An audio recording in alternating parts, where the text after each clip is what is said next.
Hey, what's going on, guys? So we're gonna go over my 1949 International Harvester KB2 build. So this is owned, financed, and built by me.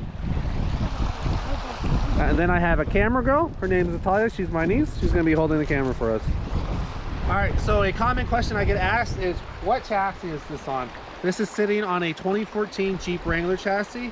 I bought it for really cheap. It was burnt to the ground from Copart Auctions, and I made it fit my build. So 2014 Jeep Wrangler. Down to the front axle. So these are 37-inch KM3s from BFG. I'm running 17-inch B-Locks wheels from AEV. These are the Bora Dual Sports, and they do have the real B-Lock ring. So the axle itself is a Terraflex 44, and it has RCV axle shafts, so chromoly, supposed to take up to a 40-inch tire and with warranty. And then I got PSC hydro assist to turn these big suckers. So in the diff, there's 513 gears and a e-locker. So for the rear, we got a Terraflex CRD 60, so it has the Dana 60 center with the JK brakes, rear brakes. This is also has you have to have 37s and 513s. There is a e-locker in the back, but right now it's malfunctioning, doesn't want to work. And as you can see, there's king shocks in the rear, and we'll go over the suspension now. So for the front suspension, just about the whole truck, the basis is a Terraflex long arm kit. So I have, but there are mixed parts in here. This spring here is a metal cloak, 5.5 lift, and then I got Fox shocks with resis on it. And then I have the Terraflex long arm kit on this as well. And same with the rear, Terraflex long arm kit, but it has the Terraflex 6-inch lift springs, and I already went over, we have king shocks in the back. All right, so let's talk about the front of the truck. The front of the truck is the business end. It's pretty freaking sweet. You know, I have all of this stainless steel, even though some are missing. I do have them, but I just love this front end. It's something different. You don't see it every day. So going over this, a lot of people like to touch, like they see it, they're like, oh, this guy's gonna fall off. Like, I've driven this truck 11,000 miles and that has not fallen off yet. For lighting, I got some LED lights off of eBay. They're gonna go in my brother's 1950 Dodge pickup, but he didn't like them, so free is cool. And then factory turn signal lights, and that's kind of it for the front of the truck. You know, got this international logo, which is pretty sweet because they don't do that no more. What's that? 2 more left. There's a few more spots left. I want to press it. All right, ready? Okay. Lift it up. Okay, so we're going to talk about armor on the truck. So my front bumper is a modified 1970s ice cream truck rear bumper. So I sectioned the bumper. Yo, turn the camera over here. So I sectioned the bumper, made it shorter, and then I widened it to cover the winch. The winch is a Badlands from Harbor Freight, 12,000 pounds. And then I have an Expedition 1, I think it's called a Ruby skid, I think is what it's called. But you cut out the bottom brace on the frame, in the front portion of the frame. So for armor, I have metal cloaks, full skid plates for the JK. I did have to modify it for the engine that's in there.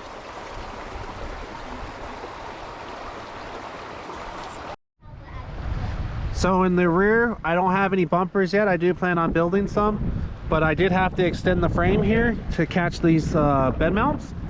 The factory bed mounts that came with the truck broke, so I had to go make new ones. So these are poly mounts. So these are super stout, and they give a little bit of flex so it doesn't break like the last ones.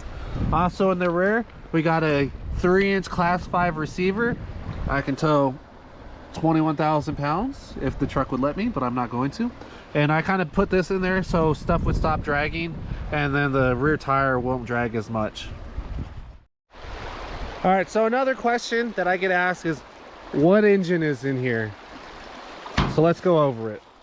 My feet in the water. I did see you splashing your feet in the water. Yeah. All right. So you gotta look at the engine now. So this engine is a 2011 Chevy Silverado L96 with a 6L90E transmission. I pulled it out of an auction, and this motor itself has about 280,000 miles on it. The transfer case for this guy is an Atlas. What are you doing? It's an Atlas with 3.81 to crawl ratio. As you can see, there's more PSC stuff in there, so you have to have the reservoir holder and all that stuff. Bye. And we got Hydro Boost brakes, those also came off the truck. And then I have a PSC power steering pump cooler. So I don't know if you can see it, but there's a cooler in here that's for the oil, and then there's a cooler over here, transfer or transmission, and then power steering. So this intake is a air raid intake with the K&N air filter. For the most part, everything is stock. The wiring harness is aftermarket. That is the SpearTech wiring harness.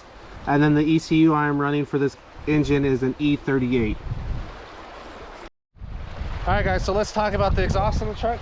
So these go Flowtech headers to my piping. So I have 4 mufflers on this truck. I got 2 MagnaFlows, one on each side of the cab underneath, which is there. And then I have 2 sets of glass packs that act as stacks. Now, why do I have stacks? Stacks are cool, and not too many people run them. And then my brother's, his build that we did before this one has stacks as well, so I wanted to have some type of matching or common feature between the 2 trucks. All right, so moving to the inside of the truck, it is extremely simple. There's nothing, no frills, no AC, no heat, no electric seats. Everything is manual. It is made to work and function. So let's go over what's in here.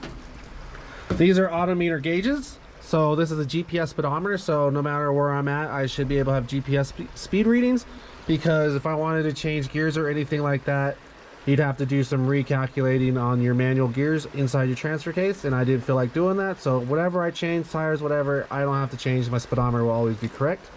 So these switches here is rear locker, front locker, and this is reverse lights, and then my lights, and then obviously ignition. Then we got oil, fuel, volts, and water temperature. It's really simple in here. I have no wipers in here as well. But one cool feature of this truck is that I added is a temperature gauge. So it is right now like 100 degrees in my truck. It's cool. So that's just magnetic. It sits right there. Also, it's pretty cool. I have a Prindle, but it's electric, and that's park, and as I shift through the gears, it changes for me, so that's how I know what gear I'm in. All right, so in my truck I have a spirit animal. It is a koala. There's one in every vehicle I drive and operate. So one cool thing that he sits on my knob to turn the windshield out, which is one of the cooler features of the truck. So this is how I control the weather. And then there's also a front cowl vent. So between those two, that's how the weather is controlled in here. So some people ask me why I have this truck and what made me buy it. So how this truck came to me was I was surfing Craigslist for I don't even know what, probably no reason at all, and popped up on this. The patina stood out to me, but I also love odd brands. I think International's odd brand. It's not a Ford, Chevy, or Dodge, or Toyota or whatever. So it's something different, and I always love being in something different. So I bought it and let it sit for about 1.5 years in my parents' backyard until I figured out what I was going to do with it. So then later on, my roommate bought a 2020 Jeep Wrangler, and going off-roading with him, my current truck, it was an 06 Duramax, wasn't as capable, so I needed to build something as capable. I couldn't afford a Jeep Wrangler, but I built this instead. So this took me about 2 years to build. I built most of it in my parents' driveway with no lifts, just on concrete outside in the heat of California. Super cool. And I don't know, just kind of had a vision. And junkyard parts, there's a lot of different things in here, different brands and stuff like that. But I think overall it came out pretty spectacular. Can I go in the car now? Yeah, you can go in the car. So let's talk about the bed. So this bed, I had to cut 18 inches for it to fit, and that's my cut lines. I have it on both sides. and that made it to the wheelbase of the Wrangler chassis. This build is 100% function. I have L-tracks in here, which I can do tie downs like when I do dump runs and stuff like that. And this is just cheap pine wood from Home Depot. These are 1972 Chevy tail lights. I put LEDs in here, and then I also have some KC highlights, what do you call them, V2 cyclones in there to make it extra bright so you can actually see the lights on it. Is a weather guard toolbox. So this has all my recovery gear and stuff like that. It's lockable storage because anybody can steal stuff if you don't have like a shell or something, some way of locking it up. So I had to do that. I added that. And then for the tailgate, I built this tailgate. This tailgate is bigger. It is made out of 1/4-inch plate. That's why I have the spare tire on there. It's literally mounted and welded to it. So this is just built out of, I think, 2x2 squares tubing, and then I cut off a hub to get my bolt pattern and just welded it on there, and so far it does really good. Just 3 bolts, just pretty much looks almost factory style, and it just sits there on the trail and does really well. It doesn't really move or anything, as long as the tailgate doesn't move.